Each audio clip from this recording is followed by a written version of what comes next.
পরিবেশ এখনও পর্যন্ত অত্যন্ত সুন্দর। আমরা আশা করছি যে রেজাল্ট হওয়া পর্যন্ত পরিবেশ অত্যন্ত সুন্দর থাকবে, আশা করছি। আমরা এই প্রসঙ্গে রিটার্নিং অফিসার এবং জেলা পুলিশ প্রশাসনের সঙ্গে এবং আর্মিদের সঙ্গে একাধিকবার বৈঠক করেছি। তাদেরকে অনুরোধ করেছি যেন নির্বাচন সুষ্ঠু, নিরপেক্ষ এবং অবাধ এবং লেভেল প্লেয়িং ফিল্ড রাখার ব্যাপারে তারা যেন তাদের সর্বোচ্চ সদিচ্ছা প্রকাশ করেন। এই মর্মে তাদেরকে আমরা বলেছি। তারাও একইভাবে আমাদের বক্তব্যের সাথে তারা সম্মতি প্রকাশ করেছেন। আমরা আশা করছি যে তারা একটি সুষ্ঠু, গ্রহণযোগ্য এবং অবাধ নির্বাচন করবেন।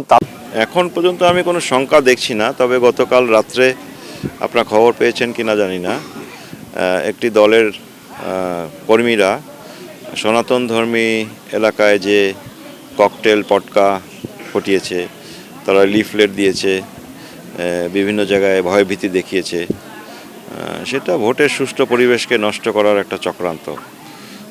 আমাদের নীলফামারী সদরের বিভিন্ন ইউনিয়নে সেটা আমরা বহু রাত সেটার খবর পেয়েছি। পরে আমরা আইনশৃঙ্খলা বাহিনীকে সেটা জানাই।